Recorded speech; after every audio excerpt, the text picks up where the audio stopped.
नमस्कार दोस्तों, Y S के सपोर्ट यूट्यूब चैनल में एक बार फिर से स्वागत है। आज मैं आपको जो पीआरआई पे मैनेजर पर पीडी से रिलेटेड जो पेमेंट होते हैं, उसमें जो लीव एनकैशमेंट रिटायरमेंट का जो पेमेंट होता है, उसमें क्या क्या प्रॉब्लम्स आती है और आपको क्या ध्यान रखना है, उससे रिलेटेड मैं आपको पूरा प्रोसेस बता रहा हूँ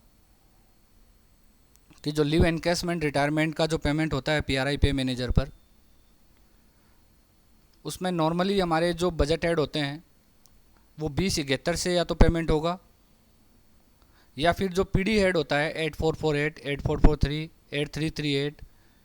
इनसे पेमेंट होगा। अब कई बार जब हम लीव एनकैशमेंट पेमेंट बनाते हैं डीडीओ से, उसमें हमें पेमेंट करना होता है 2071 हेड से, लेकिन जो पेमेंट है वहाँ पर जो बजट हेड आता है वो पीडी हेड आता है।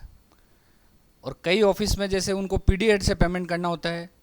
लेकिन वहाँ पर जो बजट हेड रहता है वो 2071 आ जाता है। तो इसके सॉल्यूशन के लिए हमें क्या करना है, यहाँ पर जो पेमेंट बनता है पीआरआई पर, वो या तो 2071 से बनेगा या फिर पीडी हेड जो भी होगा उस डीडीओ का, उससे बनेगा। यहाँ पर जो पीआरआई पे मैनेजर पर जो एम्प्लॉय की जो डेजिग्नेशन होती है एम्प्लॉय के मास्टर डेटा में, उस एम्प्लॉय की डेजिग्नेशन के अकॉर्डिंग उसका जो बजट ऐड होता है वो डिसाइड होगा। ये मैप होता है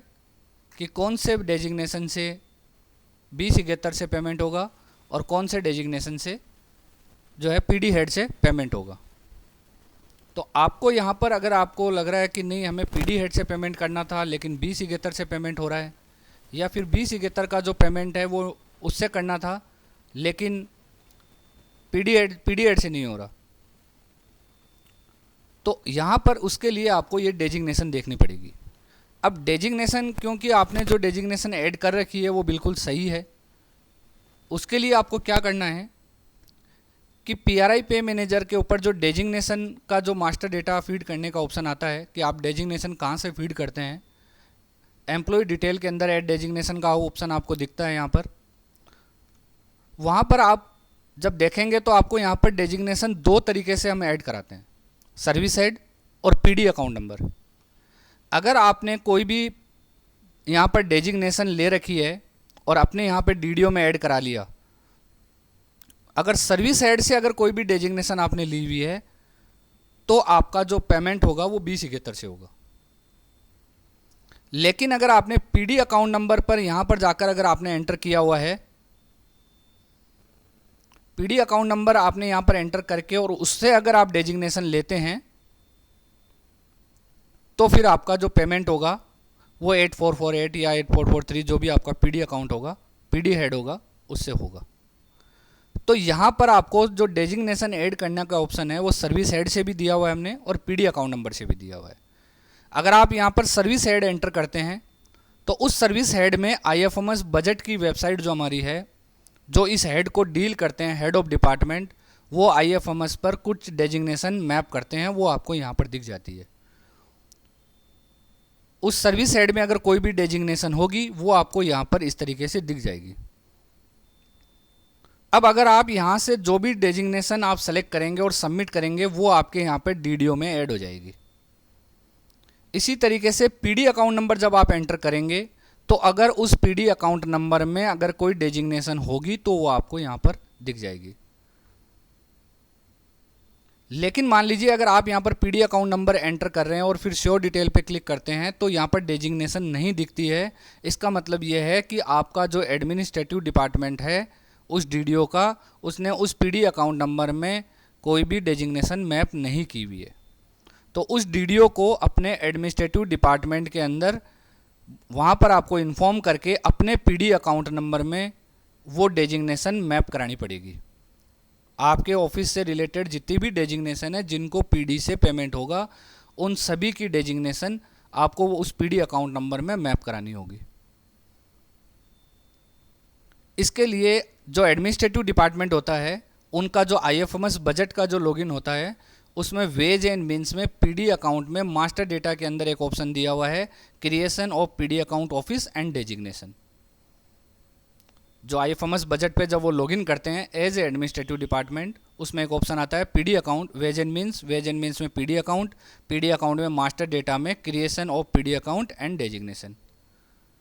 जब वो इस पर क्लिक करेंगे तो यहाँ पर PD अकाउंट नंबर को सेलेक्ट करेंगे और उसके अंदर यहाँ पर डेजिग्नेशन पे क्लिक करके डेजिग्नेशन मैप कर देंगे। जैसे ही यहाँ पर डेजिग्नेशन मैप हो जाएगी, PRI पे मैनेजर पर कुछ टाइम बाद में, मतलब लगभग नेक्स्ट डे वहाँ पर जितनी भी डेजिग्नेशन है वो सारी यहाँ पर आपको PRI पे मैनेजर पर दिखने लग जाएगी। जब आप PD अकाउंट नंबर सेलेक्ट करेंगे और यहाँ पर PD अकाउंट नंबर एंटर करके करेंगे तो इस तरीके से आपको सारी डेजिग्नेशन दिखेगी। तो आप सर्विस हेड से भी, कोई भी सर्विस हेड किसी भी डिपार्टमेंट का जिसमें पोस्ट अवेलेबल है वो आप यहाँ एंटर करके शो करेंगे तो आपको डेजिग्नेशन उस सर्विस हेड की सारी दिख जाएगी। इसी तरीके से PD अकाउंट की भी जितनी भी डेजिग्नेशन है जो आपने अगर मैप किया करा रखा है अपने एडमिनिस्ट्रेटिव डिपार्टमेंट से, तो वो भी आपको यहाँ पर दिख जाएगी। तो दोनों तरीके से उस DDO, जो भी DDO होंगे वो यहाँ पर ऐड कर लेंगे। अब यहाँ पर अगर उन्होंने सर्विस हेड से अगर डेजिग्नेशन ले रखी है, यहाँ सर्विस हेड से सेलेक्ट करते हुए डेजिग्नेशन सेलेक्ट की है, तो आपका जो पेमेंट होगा वो 2071 से होगा।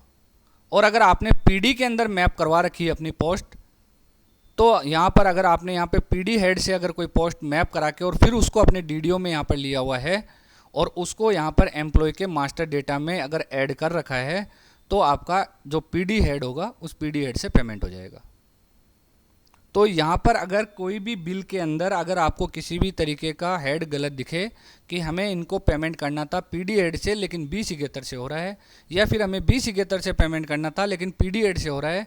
तो उसके लिए आपको यहाँ पर डेजिग्नेशन चेक करनी पड़ेगी कि आपने डेजिग्नेशन कौन सी ली हुई है। तो आप ध्यान रखें कि PD अकाउंट से अगर आप पोस्ट मैप करेंगे तो आपका 8443 या PD हेड जो भी होगा उससे पेमेंट हो जाएगा। लेकिन अगर आपने सर्विस हेड से पोस्ट ली हुई है तो आपका सर्विस हेड से पोस्ट होगा, तो आपका 2071 से पेमेंट होगा। तो ये दोनों तरीके से पोस्ट मैप करने का मैंने आपको प्रोसेस बताया है। आप दोनों तरीके से आप पोस्ट मैप करके, प्रॉपर मैप करके, और यहाँ पर आप उसके एम्प्लॉय के मास्टर डेटा में डेजिग्नेशन अपडेट कर दें। उसके बाद अगर आपका अपडेट हो जाएगा, फिर आप जब लीव एनकैशमेंट का पेमेंट बनाएंगे तो यहाँ पर आपको जो भी हेड आपका प्रॉपर होगा उस पोस्ट के अकॉर्डिंग 2071 से होना है या फिर PD हेड से होना है वो हो जाएगा। Thank you.